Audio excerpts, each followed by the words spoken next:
So my name's Beverley. I work for Welsh Water on the Cartref team. So I deal with the South East, which also includes Herefordshire. And then my colleague Courtney, who's also on the call, she deals with Down West, and we've got another lady who deals up north. So part of our role is, with regards to water efficiency and coming out into the community and telling people about our free services, because they're not really well known, although we do put them on our social media. So we just try to spread the word in the community as well, to help people save water and save money, basically. So that's what this presentation is going to entail: free services that are included with that and ways that we may be able to help. Brilliant. So just a little bit of background about Welsh Water. We serve 1.4 million homes and businesses. That's 3 million people in Wales, Herefordshire and Deeside. And we supply 828 million litres of water every single day. Our water mains stretch for 26,500 kilometres, with 30,000 kilometres of sewers and 92 open water reservoirs that we look after.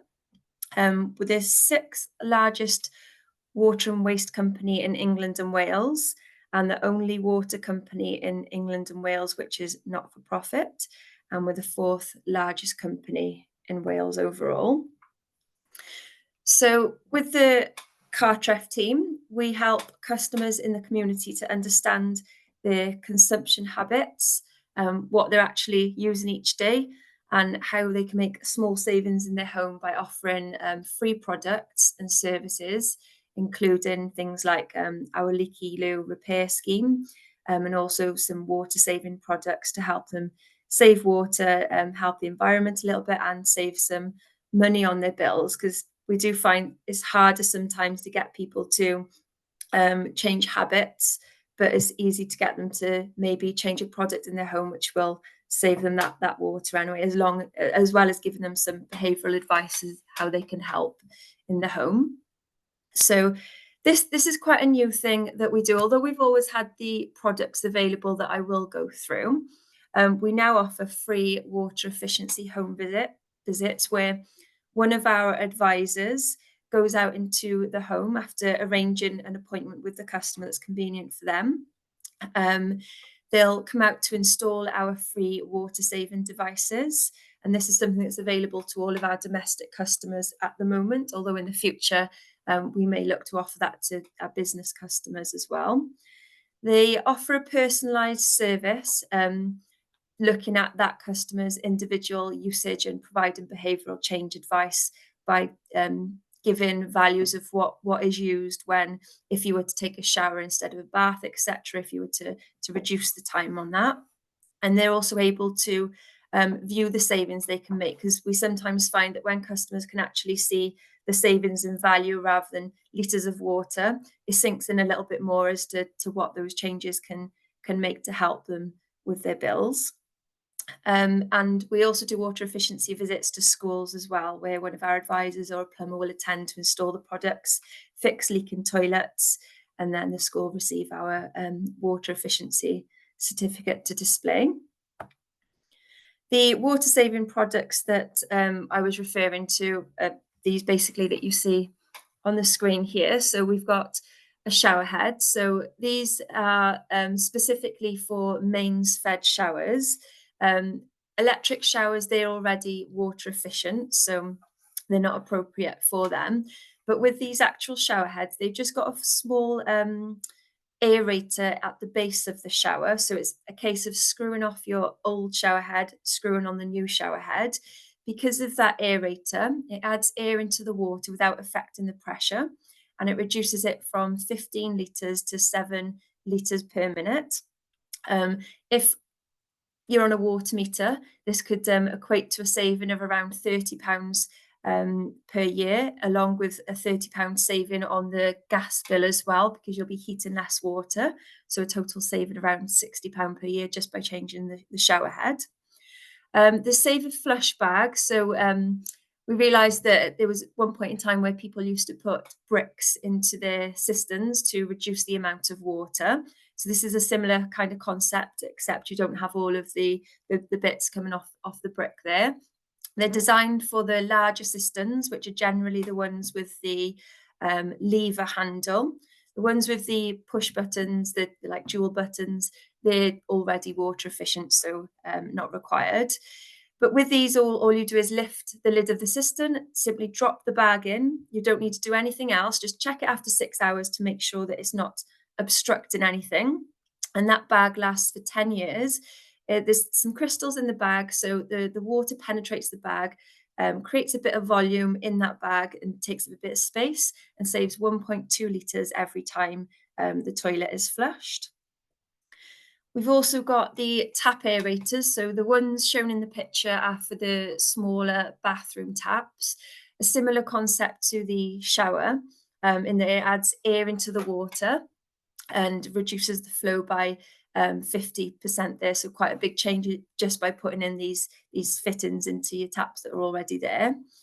And we've also got some kitchen streamers, which are not shown on this slide, but it's the same thing again, except they're for the swan neck single mixer taps in your kitchen. But with those ones, they've got settings on there. You can change the settings and you can also move them around to spray the dishes. So it makes it a bit easier for the kitchen taps there. And with the hose guns, they've got a trigger on them. So it means when they're not in use, it doesn't waste any water there. With all of these products, we do give them out for free to people, or where people are not comfortable fitting them themselves, such as the tap aerators. We do have our employees who can come out and fit them for them and everything else that is applicable in their home, as well as going through those behaviour changes that I mentioned earlier. We've also got the 4-minute shower timer.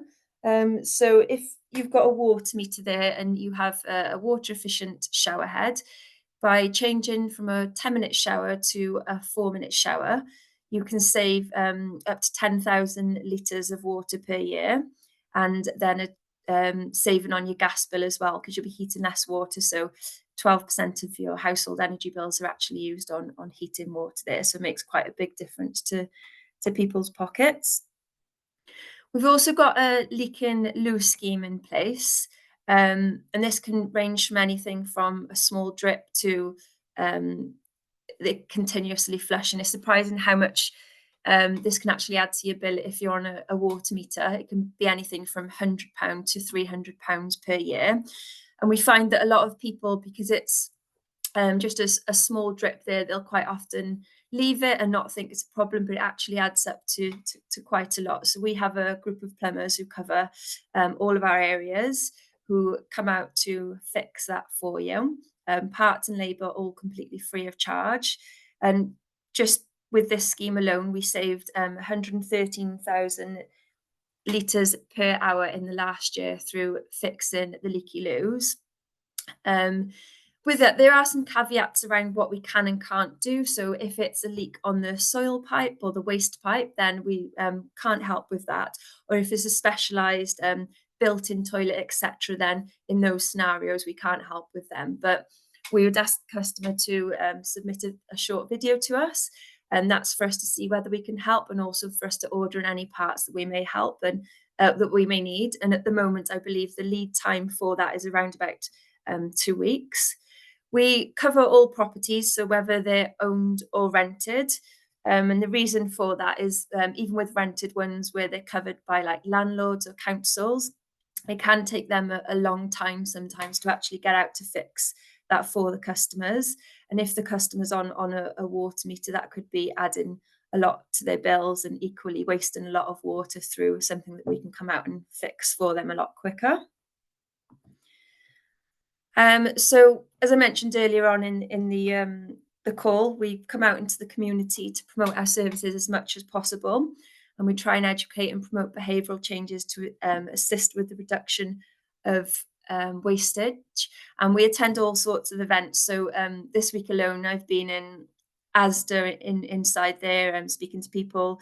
Yesterday, we were at a local parish summit in Hereford. We go to food banks, we go to family fun days. knit and natter, breakfast clubs, everything, as long as we can come and speak to the customers and provide them with as much information to help them and also give them the products and the education behind them.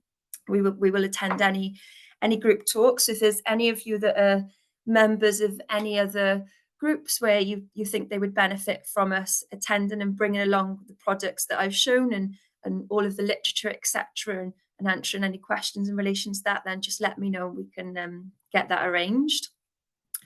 I do have a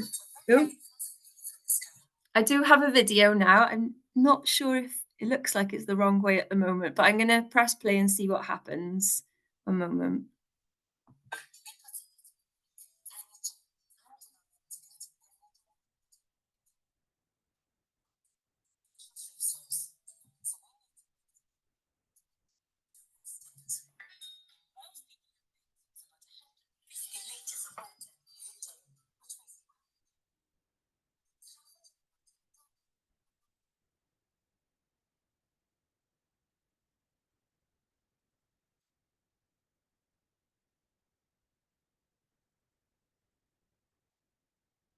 I can't hear it. What was that? Sorry. I can't hear it. Oh, can anybody hear it? No. No, it's quite. Did you tick that box that said audio as well on the share?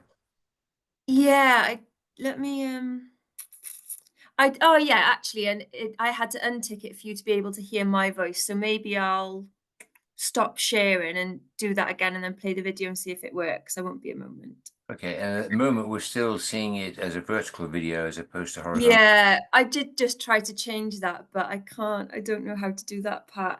And I'm sorry if I seem such a novice at this. This is my first presentation via Zoom. You're doing very well, Beverley, and besides, much more entertaining to have to sit with our head at a right angle. One moment.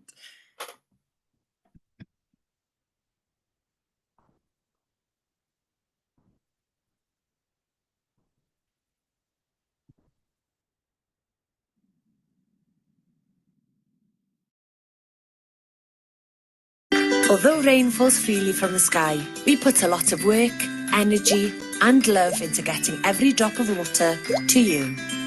Water is a precious resource, so we need to work together to make sure we don't waste it. Most people in Wales use about 150 litres of water per day, which means the average UK family uses half a tonne of water a day, the weight of an adult panda.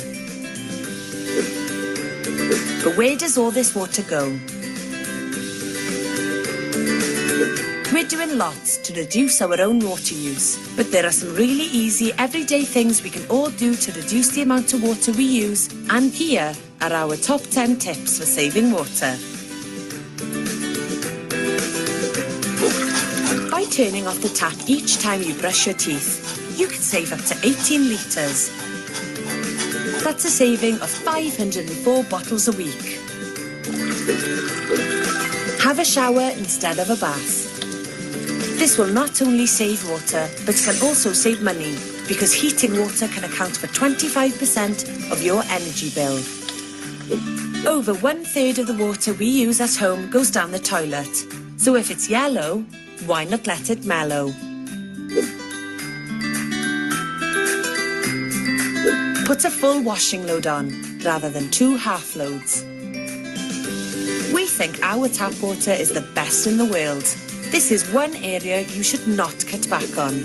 So keep a jug of water in the fridge, so you don't have to run the tap for as long for a cold drink. Fill the dishwasher and use an eco setting. Or wait and do the dishes all in one go, rather than throughout the day. If you're buying new appliances, choose water-efficient products. Or even better, look for a product with a WaterWise recommended check mark. This will reduce your water use without even trying. A leaking tap can waste up to 15 litres of water a day, or 5,500 litres a year. That's enough to fill up 5.5 fire engines. Use a water butt to catch water that could otherwise be taken away through our sewerage pipes. You could use this to clean your car or wash your windows, which will help you get into all those awkward nooks and crannies. Water your plants or garden with a watering can rather than a hose pipe. Watering in the early morning and late afternoon will reduce evaporation to save water. By following these hints and tips, we can all work together to use less water in our everyday lives and help protect our beautiful environment for today's customers and future generations.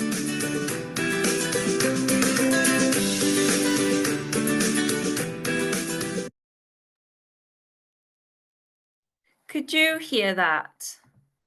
Indeed, we could. Yes. Okay, great. Yeah. Thank you. And sorry that it's sideways and you had to tilt your head.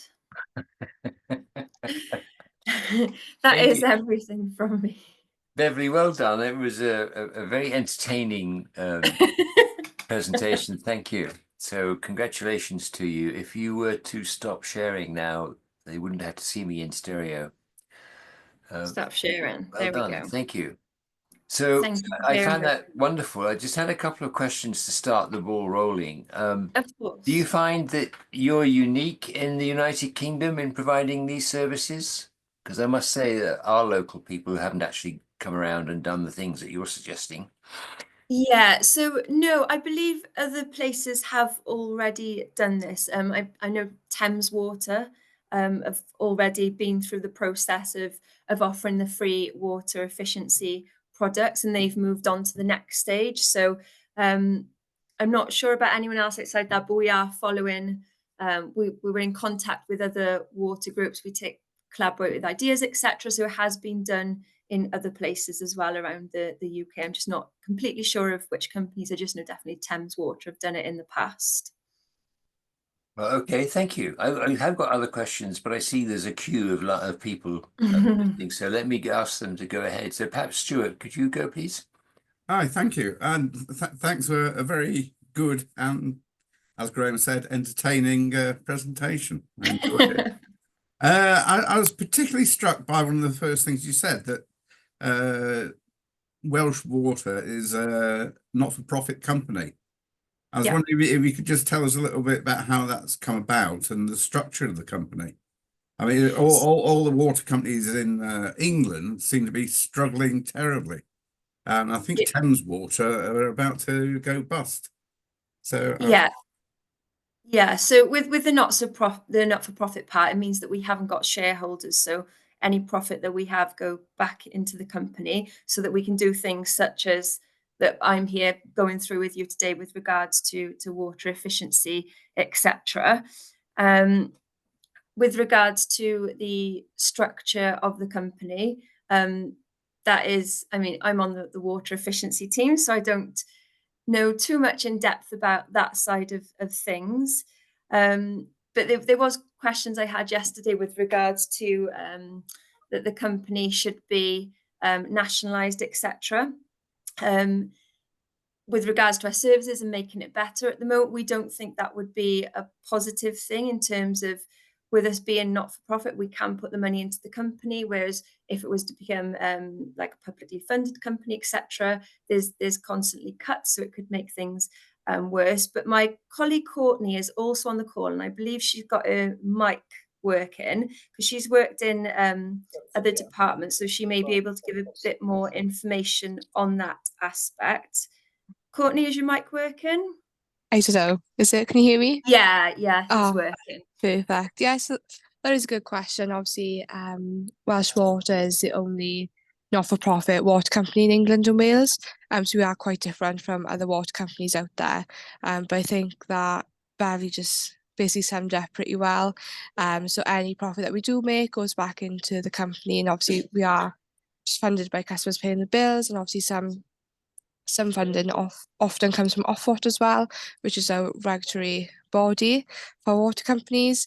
But as Beverley said, we just carry on as we are, and the only difference is really that we are owned by the public and not by any private or stakeholders. We don't pay dividends or anything like that. So yeah. thank you. Yep. Sounds a much better system than what we've ended up with in England. Yeah. Jackie, would you like to go, please? Just to let you know that I'm in Severn Trent, and they have been to our house to help to repair a shower leak that we had. Ah, So I excellent. know that they do that. And Yeah. Severn Trent have also been to our village hall before to give a talk at an eco fair. They gave us a presentation that they usually do to schools, and they even brought samples in jars of all the sorts of things that you deal with. So some of them weren't very pleasant, but it was Wow. interesting to see what they Yeah. deal with. And the last comment I have is about a tip. Well, so we've got 5 water butts and 1,000 litre industrial bulk container for rainwater harvesting. Yeah. And so we have a pump that goes in the IBC so that we can still use a hose pipe. So it just means that we're using rainwater, but we can use the hose. That sounds great, Jackie, as well. And one thing I forgot to mention in that presentation as well, I should have put in a note to self, add it in. Welsh Water are doing a free water butt scheme at the moment as well, where this financial year we have 2,000 water butts to install at people's properties, and we're doing it for a limited time in each postcode area until we fulfill that to further help with saving water there. I'm in the Isle of Wight, and I know that the Southern Water gave out a bunch of water butts, and then there was such an outcry that there were far too few of them that they've had to come back again and put more in. So very, very popular, very effective. We're finding the same thing. So it's a trial this year, but it may be something that becomes something a bit more permanent because it has been extremely popular. Yeah. So if no one else has got questions, and I'm not seeing any hands raised at the moment, Amanda, off you go. Hi. Hello. Excuse me. Thank you very much for the presentation. A couple of things for the group thinking about parish and town councils. One is to link back to a previous presenter that we had, Jennifer Lanham, who was talking about the state of our rivers. And obviously, one is a flip side of the other when you talk about what goes down the loo or what goes down the sink. So just a cross-reference for a moment there for our wiki. And then the other is, as parish and town councillors, we're regularly reviewing planning. And one thing that I regularly raise is, where are the water butts? Or what are we doing about maybe soak away rather than going into the mains or sewage, etc.? And then also, what are we doing about adoption? Are we making sure that councils adopt? Because if they don't adopt in terms of drainage and highways, you're losing control. So when something goes wrong or the rest of your village gets flooded, you've got no control over it whatsoever. There's a number of things that we've got power over, and it complements the water efficiency in the home. So, for example, one thing that I do with compost bins, and I say this because once you start a compost bin, you often talk then about getting a water butt fitted. And I'm in a Thames water area, so we've already had what little we got, because it certainly didn't include water butts or anything like home visits in any way at all. And that is because our garden waste bin service now costs £60–70 per household, and that's for a collection, and it's not all 52 weeks of the year. It's an awful lot of money. So I'd start a conversation with my neighbours that says, how about let's get rid of our wheelie bin, and I'll help you with composting. And if they get on with that, it's, oh, and I've got this water butt, and it saves me an awful lot of money. And it's a bit like the carbon literacy qualification training that we've all been talking about over the year, where it talks about the co-benefits. So, you know, if I do this, I'll save this. If I do that, I'll have this available when there's a hose pipe ban. Or if I do this, then and then as 2 or 3 neighbours take it on, we then get into the FOMO, the fear of missing out. So we say to people, oh, aren't you doing it? Oh, we're all doing it. And then they feel like they've got to join in too.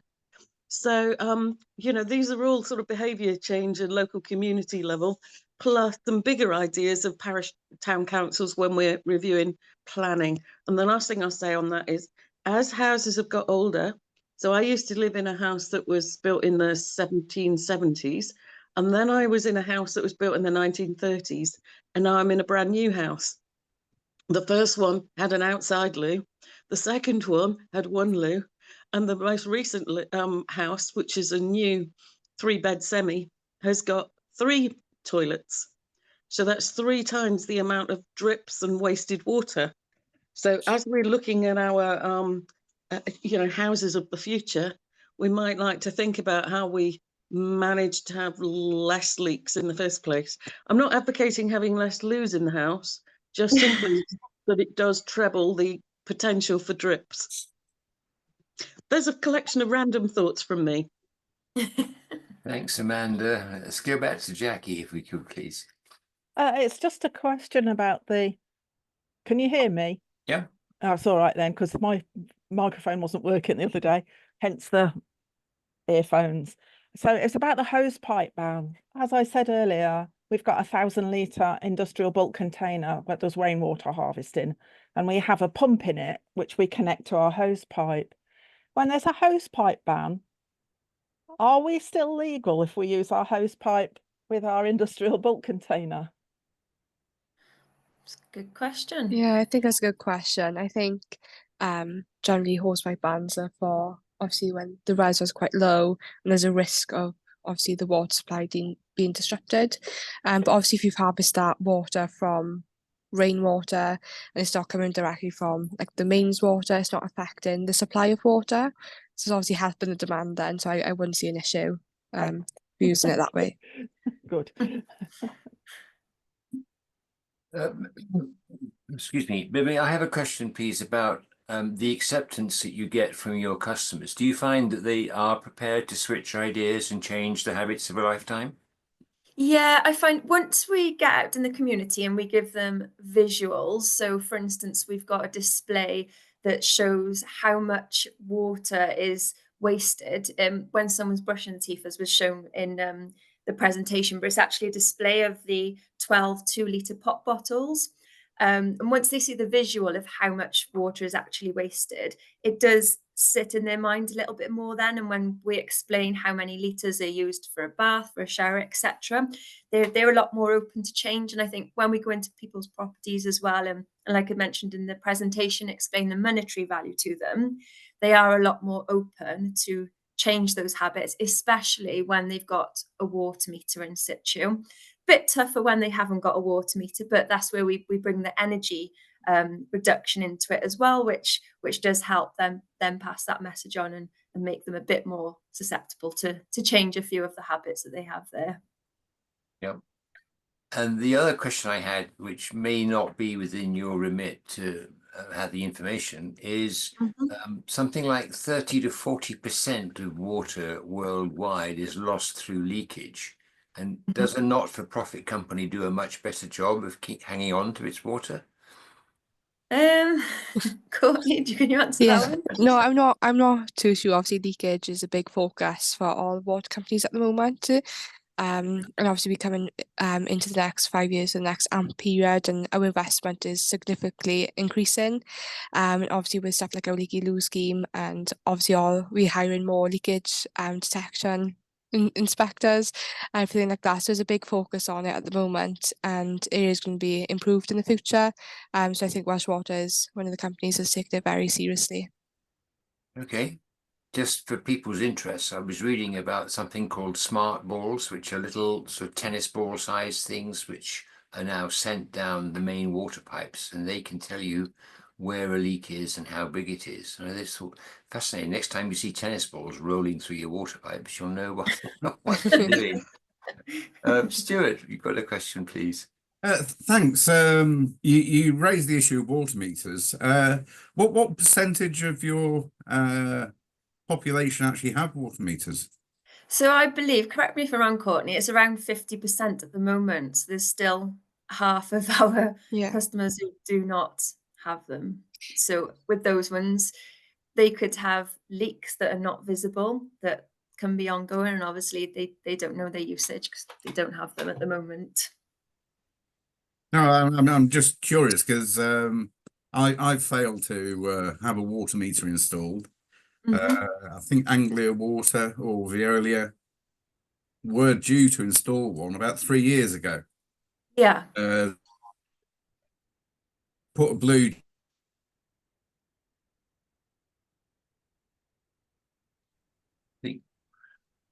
Oh, did you all lose Stuart? Yes, we lost most of you there, Stuart. So, in fact, you still look frozen. So perhaps we Yeah. internet connection. So perhaps we can come back to you, Stuart, when you got your internet back. With regards to the water, oh, actually, I better not say it yet until Stuart comes back, if he's coming back. Oh, there he is. Stuart? Yes. Are you aware that we lost most of what you said because you were frozen? No, I've got no idea what's going on. By all means, start from the beginning again. I think you answered my question on how many or what percentage have water meters. I presume there's quite a big drive on to get the other 50% on water meters. Yeah, well, it's about educating people as well, because there's still very much a stigma attached to water meters that we get it a lot when we're out in the community, that I won't be able to water my garden if I have a water meter. So we don't drive as such, but we do provide the information that will help people make a better decision. Because with regards to, say, for instance, if there's one person living in a property, you pay between £26 and £31 a month. If there's two people, it's £8 for each additional person. But some people are still paying a lot more than that because they're scared to have a water meter. They'll be charged more. So we also do like 2-year trial period, and we say try it for at least a year, compare it to your current fixed bill. If you're making a saving, great. If you're not, you can have it removed absolutely free of charge. So yeah, we just try to give people the knowledge and information for them to make the decision that's best for them, because there will be a time in the future where they will become compulsory, and everybody will have one at some point in the future. Thank you. I would just like to agree with Amanda about new build housing. Yeah. I see no evidence of water recycling, water butts, any form really of water management, be it wastewater or freshwater. Yeah, I know there are some regulations now on companies when building new properties. They do have to have the water efficient toilets with the dual flush and the aerated taps already. So I know there's some regulations in relation to that, but I don't know enough information surrounding it. No, and I live in East Anglia, which is I think classified as a desert area. Hard to believe at the moment, but water supply is, I think, one of our limiting factors for new build housing. Yeah, and a lot of people certainly in the Cambridge area are against any further development because we don't have the water resources to go with them. yeah, no, I understand. Okay. So maybe you've prompted another question from me, which is, what are the additives that you're putting into water? Because Welsh Water seems to have such sensible management that I'm wondering what they're drinking. I don't know what goes into our water. Courtney, do you know anything more about what goes into the water? It's just our Welsh valleys, of course. I'm not sure exactly what's put in to obviously make it safe drinking water. I know water is usually softer in Wales, so there's normally quite a difference between certain areas throughout the UK. But I know on our website there is a list of what's included in water. So if anyone is interested, you can always go on our website and pick an area, and then you can see then what's inside. I'm just very impressed with the degree of common sense that is running through your company. It's astonishing. Thank you. We've got another call from Amanda, please. I've realised this again is not an water efficient use in households, which is what today's about. But while people are talking about planning, I know that The developer who developed my estate, which is Bloor Homes, claims to have been given the wrong information by Thames Water on the hardness of the water. And so not only are we all full up with limescale, but also when we all go on, you know, with access to broadband, if you haven't got the bandwidth, it falls over. So shower time or bath time in the evening for the kiddies or something, and the water pressure is not enough for our estate. And so we have all sorts of issues like that. But obviously, the higher the limescale compared to what's been planned for, the more you're going to have toilets that do leak, or you're going to have taps that do leak. And so anything that is possible to retrofit to treat or reduce limescale will also help with in-house leakage, as I understand it. I just wonder whether either of you have got comment on that. Thank you. I think it's a pretty tough question. I'm not really sure what can be done. Obviously, the correct information needs to be given to any developer to go forward to prevent any issues. And obviously, it's hard to control how soft or hard the water is. But I think on that point, with obviously the pressure dropping during certain times, during bath times, shower times, etc., obviously we need to control the demand of water. So maybe if like the whole estate makes a pledge or changes their behaviours with shorter showers, using water efficient shower heads, etc. at the home, maybe that won't be as big an effect because there's less water being used. I just hope that obviously that information going forward would be provided correctly to developers, because obviously I can imagine it's difficult to deal with.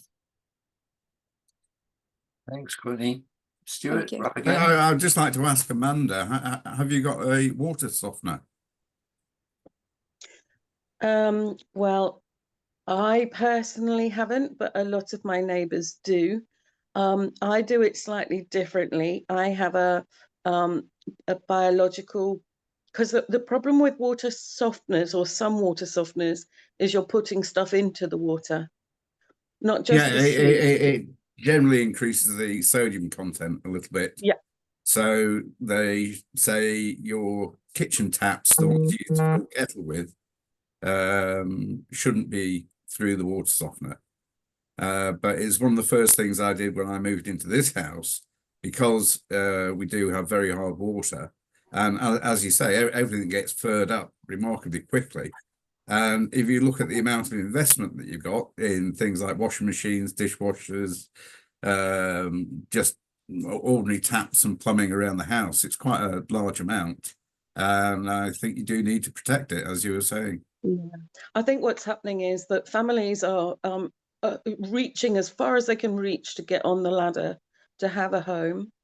They expect when they're buying new not to have to make allowances for these extras. And it was a couple of £1,000 to have the water softener put in. So a couple of thousand on top of everything else is not something. And also they move in thinking that everything's fine, because this tiny little device thing is wrapped around, like coiled around your mains inlet, plugged into the electric, and it's nowhere near fit for purpose. We found out afterwards. So it's this: when you move in, you're sold a dream, you're sold a budget, and it's afterwards that you find these things out, which is why I also chair our residents association that I set up. And by sharing all this information, if somebody's got a kind of a menu of what you can do about it, then others can join in and learn from that. And I think it's this working as a community.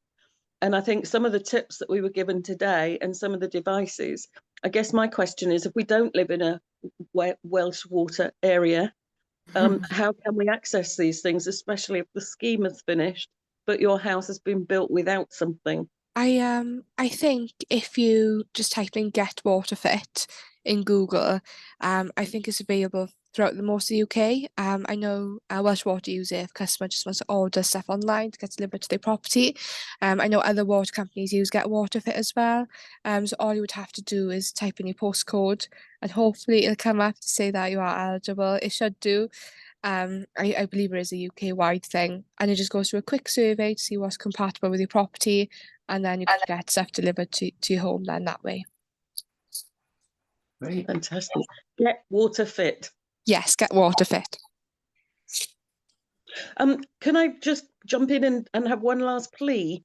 And that plea is, as we're talking to people about, let's say, lime scale or other things that maybe Welsh Water doesn't have so much of an issue with your wonderfully soft water, but perhaps a plea to maybe be educating people on what sort of products you can use to keep your toilets clean without polluting the waterway in a way that kills the fish.